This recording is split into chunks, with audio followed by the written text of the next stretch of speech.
Today on episode 255 of the Peak Performance Leadership Podcast. Today, we're going to be talking about the differences between influence and manipulation. That's right, folks. It's all about the nuances of human behavior today. Are you ready for this? All right, let's do it.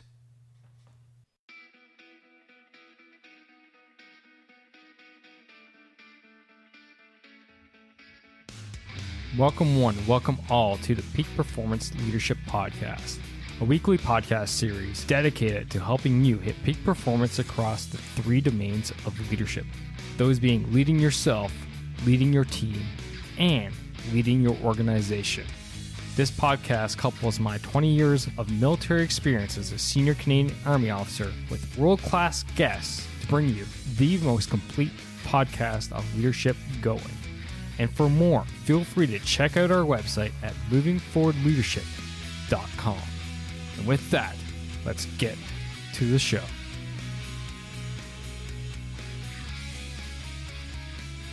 Yes, welcome one, welcome all to the Peak Performance Leadership Podcast. It is your Chief Leadership Officer, Scott McCarthy. And thanks for tuning in to today's episode where we're talking about the differences between influence and manipulation. And if you're like, hey, Scott, this is a different topic, what the heck? I'm going to tell you a quick little background on how this topic came to be about, actually. And that is, we discussed this during one of our group calls with the Leader Growth Mastermind. That's right. We're discussing this in the Leader Growth Mastermind, the differences between manipulation, influence, and where that line actually is drawn. It really came out. It was an ad hoc, spur of the moment type conversation. And I was like, as we were discussing, I'm like, wow, this is such an important topic. How have I not done a podcast episode on this yet? So here we are, today's episode. But first, before we dive into the episode, again, the Leader Growth Mastermind. You hear me mention it here and there. I'm going to take just a minute or two of your time because if you're listening to this podcast, that tells me you're hungry for more. And if you want to stop consuming content, but rather take action in developing yourself and help you lead more effectively across those three domains that we keep talking about, leading yourself, leading your team, and leading your organization, that is exactly what we do in the mastermind. You see, each month we take one of those domains and use it as the theme of the month. And each week I provide you with curated content aligning with that domain. So, for example, in the past month of March, we were talking about leading our teams and leading ourselves and increasing and developing and ensuring we have the skills to actively listen to our people. That was April. Each week we looked at a little slice of this content provided to you, ability to reflect upon the content and how well you're doing right now and where you might improve each week. Now, as we go into April, as this podcast is being released first week of April, we actually are changing to leading our teams and developing high-performing teams. That is what we do. And each week we get together on calls, we discuss our wins, we discuss our challenges, and we discuss the content and how we may enact on this topic and these learnings that we are doing together. And then finally, we wrap it up with accountability. Accountability to develop yourself to basically become the best leader that you're meant to be. So that is what we do in the Leader Growth Mastermind. People are getting amazing results. One person got a promotion while they were still on probation from the job they initially got hired for. Another person is getting so confident in leading their entire company that they're now no longer just working day to day, but looking what we refer to as up and out, and actually looking at the organization from the strategic level versus the tactical day-to-day level. And then another person has made their team so tight that essentially they go to bat for each other without question. And they got approval to bring in a new person in their team as well. And when money is tight, resources are tight, this is one of those things that are kind of unheard of. But yet, here we are. We're doing these things. We're achieving these results. And it's from the mastermind. So if you're ready, you're hungry, you want to grow, come and join us. Go to leaddon'tboss.com/mastermind. And again, I am here if you have questions. I will gladly answer them for you. But at that link, all the information is there. But if you got more, I'm more than willing to help you out. So again, check it out, leaddon'tboss.com/mastermind. All right, so today's episode, let's dive in, shall we? We're going to be talking about what influence is, what manipulation is. We are going to discuss the fine line between the two, and then we're going to discuss some ethical considerations, right? So we're going to go hard, we're going to go fast, but you're going to get a lot out of this episode. So let's start with influence. Influence is the ability to affect the thoughts, feelings, and behavior of others, all right? It can be positive or negative. You can negatively influence people. We'll get into a little bit more of that later. But, really, we're looking at positive and positive influence. And that's when you're like encouraging others to make healthy choices, kind of like get on that fitness regime, do some better, healthier eating, just quit smoking, motivating them to pursue their goals, motivating, influencing something, maybe to write that book or run that marathon or go and get a job that they're after. Or, basically inspiring them to be their best selves, right? And you hear all the different success stories from all these different coaching applications. Heck, I was just talking with that just literally, a minute and a half ago about the Leader Growth Mastermind, right? And here I am trying to influence you to say, hey, I want to inspire you to live your best. And through the Growth Mastermind, you can do that. Now, negative influence can include peer pressure to engage in some risky behavior. So, you see this a lot in teens, promoting harmful ideologies. So, again, cults, for example, where they end up harming themselves. That is negative influence. Or influencing someone to commit a crime, right? And again, you see that in, teens, especially the younger ages, right? So influence is basically persuasion through genuine communication, reasoning, and what you're doing when you're trying to influencing someone is you're trying to focus on their needs and desires. So you're trying to really focus in on that person and what they need, what they desire, right? Now, on the other hand, let's talk a bit about manipulation. And we're not talking about like manipulation in like the physical sense of manipulation, right? So manipulation can be used in a physical sense where you're manipulating something, i.e. moving something. But in this context, it actually is very similar. You see, it's the use of deceptive or coercive tactics to control others, right? So you can have positive manipulation. Well, more likely it's going to be negative, right? So positive manipulation can be used using persuasion to encourage someone take a positive change, such as like quitting smoking or starting an exercise routine. But to me, when I hear that, to me I'm like, that's more influencing. We're trying to get someone to get on it. But really, when we think of manipulation, we truly think about the negative aspects, and that is controlling the person either through deception, coercing them. And basically what you're trying to do is to benefit from whatever that person is doing, right? So you're using that coercion and deception to achieve your goals. So let's go back to the example that they give there, right? In that, you can influence. Let's say you have a spouse who you believe requires to get in better shape, quit smoking or whatever, all right? And maybe you want them to get in better shape.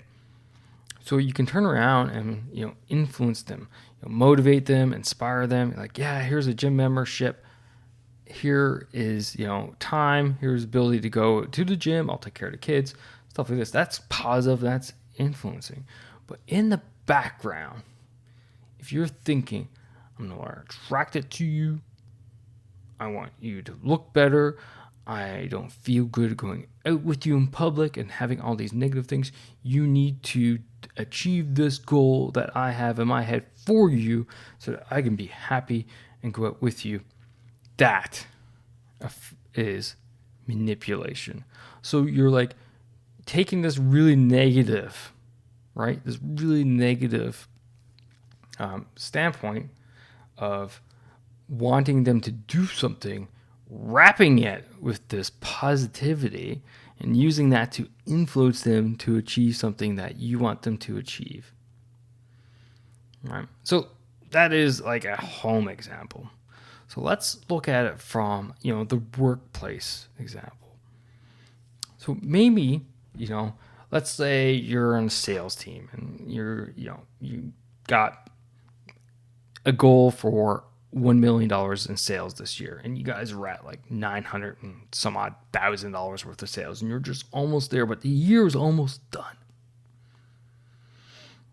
And in your contract, you get a nice fat bonus if you hit that $1 million of sales. Right?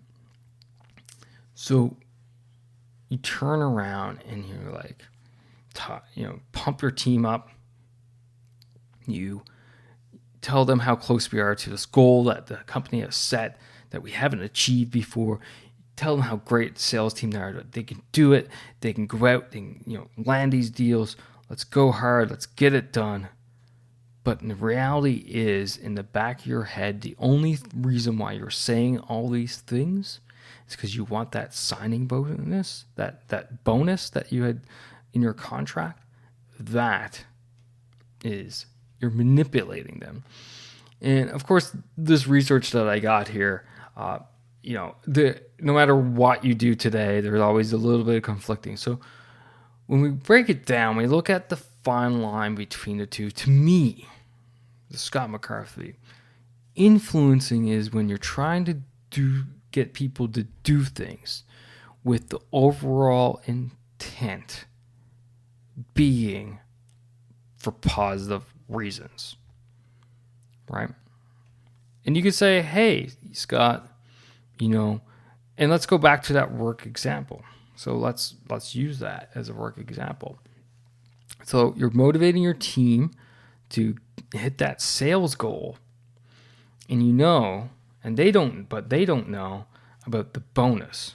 However, you think and you tell yourself that when we hit it and I get the bonus, I'm going to throw the biggest party for my team that they've ever seen. I'm going to take a large sum of that money because they're the ones who did the work. They're the reason why we hit the goal. And I'm going to ensure they get to enjoy it. You see, there's positivity here. There is positivity here. And you think to yourself, I don't want to tell them that because if we don't hit it, I don't want them to go down on themselves because no matter what, we have achieved something in this company that has never been achieved before. Who cares if we show up a few $1,000s short before? The reality is the last highest grossing sales in this company in previous years has been 850,000, we'll say. We've already beat it, and we are almost at this goal that has never been achieved before. Now you are positively influencing something, right? Manipulation is all about the negativity. You're doing it only for your personal gain. There's a negative connotation to the reasons why you're trying to get people to do it. Good old stereotypical used car salesman tactics can be looked at as manipulation. And again, back to and sorry, sales folks that are listening, you're getting a bad rap today, but I love you all, don't worry. Anyway, but back to my sales example, right? You manipulate people. Why? So that you get the bonus, that you benefit from it, that they do not. You don't care how much they work, how many hours they put in, what they do, what they miss with their family, so on and so forth. Then you're into the manipulation zone. So that is essentially the difference. Now, let's look at quickly the ethical considerations between the two, right? Because a lot of people will there's negative things, connotation to influencing. You negatively influence people. Of course, as I said, to me, that's you're doing something for the positive. But still, there's ethical considerations, right? Because you can potentially do harm to people, especially even if you're trying to influence them to do something. In the background, something. So back to my example, right, of trying to positively influence them to throw this big party. You might be running your team to the ground, going after this goal, and you're like, hey, and if you told them that if we hit the $1 million, I get a bonus, but I'm throwing you a party, some people may go, I am burnt out. I don't care for the party. Who cares, right? You're bringing undue harm potentially to them. However, on the other side of the coin is that you need to consider the ethical considerations of trying to influence someone to do something good in their lives. So, for example, we all know smoking is horrible for you, right? It's no secret. 50 million studies out there. Smoking leads to all kinds of different health risks, right? So if you have someone who's close to you and you try to influence them to, quit smoking, take better care of themselves, now, the ethical consideration there is that you are actually helping them, okay? So these are the differences, ladies and gentlemen. So to sum things up for you, to understand the difference between the two, is basically you're making informed decisions about our actions and how they impact others. And that if we're using influence, again, according to Scott McCarthy, we're doing it with positive connotation behind it, positive intent behind it.